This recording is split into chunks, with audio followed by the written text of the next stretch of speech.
If you have a problem figuring out whether you're for me or Trump, then you ain't black. So I learned about roaches. I learned about kids jumping on my lap. And by the way, you know, I got hairy legs, and I've loved kids jumping on my lap. If you have a problem, then you ain't black. What's up, everybody? It's your girl back for another video. So in this video, I'm going to talk about why I think marriages are not lasting like they once did, why the divorce rate is so high. This video was requested by quite a few of you. This is a very important topic. It definitely needs to be discussed, addressed on a regular basis. Wow, have y'all seen gold and silver lately? Gold has just made history. Just like Bloomberg's prediction, gold is over $2,000 an ounce. Bank of America says it'll get to $3,000 in 18 months. Thomas Kaplan predicts a 10-year bull run could push gold past $5,000 an ounce. If you're sick of low returns and volatility, it's time to look at gold and silver. Choose precious metals with Noble Gold and move to an IRA or 401k this month. You may receive a free 5-ounce silver America the Beautiful coin. Go to noblegoldinvestments.com. Again, noblegoldinvestments.com. You know, when I was a little girl, my grandparents raised me, and we were raised with the value of marriage. My dad's parents raised me as their own, and they've been married for almost 50 years now, and they're happily married. All the women in my family have been married long term. And, you know, the women in my family are the strongest women, okay? They're respectable, they're classy, they respect their husbands, they take care of their husbands, and they're deserving of a good husband. And that's why their husbands take care of them in return, because they're deserving of it. I always teach people that when it comes to relationships, you get back what you put out. So, because a lot of people contact me saying, oh, I can't find a good man. I can't, find anyone to treat me right. Well, change yourself first. You get back what you put out. So, when I grew up, I couldn't wait to get married. That was very important to me because of the values I was raised with. I was raised to take your vows seriously. It's not, your spouse is not something disposable. Once one little thing doesn't work out, you don't just dispose of your spouse like a used pair of shoes. It's sacred. And, my husband and I got married, and we've been married for coming up on 13 years this September. We are raising our children with those same values. When I think of why divorce is so common and why so many marriages are not lasting, the first thing I think of is feminism. A lot of you that have been watching me for a while know how I feel about feminism, because I don't agree with any feminism whatsoever. I don't care what wave we're on. I don't care why it came about or how it was in the beginning. I don't agree with any feminism whatsoever because I see the damage that it's done. And it's not there because it really gives a damn about women. Feminism is there just to destroy the family. It's there to destroy society. Just like liberalism, it's the same thing. It's all these Marxist ideas. Now, I remember years ago on YouTube watching a blue-haired feminist, and she said in a video, we're coming to destroy everything. We're going to call everything racist and sexist, and we're coming to destroy everything. And that's really what they've done. And nowadays, women are more unhappy now than they've ever been before. And it has everything to do with buying the lie of feminism. And don't get me wrong, y'all, the indoctrination of women with this feminism is so powerful. It's so strong.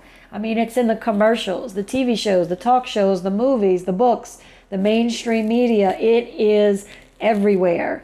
And it's just propaganda everywhere you look. And the women that do buy into it end up very unfulfilled and very unhappy. Women were told that, you can be more like men. You're equal to men. You can be like a man. You can be promiscuous and still feel good about yourself as a woman and still be deserving of a high quality man.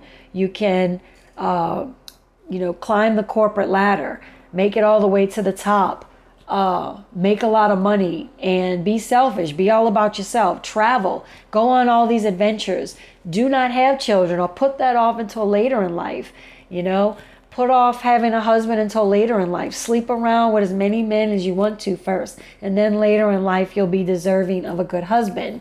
And it's just a big lie, because women have a biological clock. We are not fertile. You know, we lose our fertility the older we get. And, you know, I don't care what y'all seen on TV with these celebrities, because there's a lot of lies and manipulation going on with these celebrities being pregnant in their late 40s and their 50s. Women were not biologically designed to have children that late in life. So it becomes harder. And if you do get pregnant at that age, the miscarriage rate is very, very high. It's very unlikely you'll carry to term. So women are being lied to about all this. And if you're promiscuous as a woman and you sleep around and then decide at 40 that you want a quality man, you're not going to be able to attract a quality man. No quality man's going to want a washed up, used up old washcloth. And so feminism's been lying to women, destroying women. Women are more unhappy than they've ever been before. And I think that has a lot to do with why our divorce rate is so high. Women are not staying in the role of a woman. You know, they're trying to wear the pants, and it's unnatural. It's not the way we're biologically made. Women were biologically made to be nurturing, emotional, caring, compassionate, loving. You know, we bear the children. Every person watching this video, a woman carried you for 9 months in her womb. A woman went through all the aches and pains, the nausea and vomiting, the weight gain and the back aches. I could go on and on. It is not easy carrying a child. And then every one of us was, a woman gave birth to all of us, every one of us. Okay, she had to go through the labor and the delivery of having us. And, you know, for the lucky ones out there, your mom stuck around and took care of you after, which is even harder, you know. But women have a very important job. And feminism taught them that, you know, don't do that job. You can be more than that. You can be so much more than just someone spitting out kids for some man. And, you know, it's all a lie, because women's most important job is having children, being mothers. That's what we're biologically made to do. You know, it's the most important job a woman will ever have. Not saying it's the only thing a woman can do, but it's her most important job above everything else. So women are not staying in the role as women anymore. They're trying to wear the pants. They're trying to be really masculine and dominant, and that just doesn't work. It's unnatural, because the man is supposed to be that way. You can't have two people in the relationship like that. It's like I said, it's very unbalanced and unnatural, and it's just not going to last. The marriage is not going to last like that. And also, women being in the workforce, I think that has done a lot of damage to marriages, you know, because at a time, years and years and years back, women stayed home. They had the children. And back then, women had an average of 5 children. I think in the 50s, the average American family had 5 or more children. Nowadays, the average married American family has 1.5 to 2 children tops.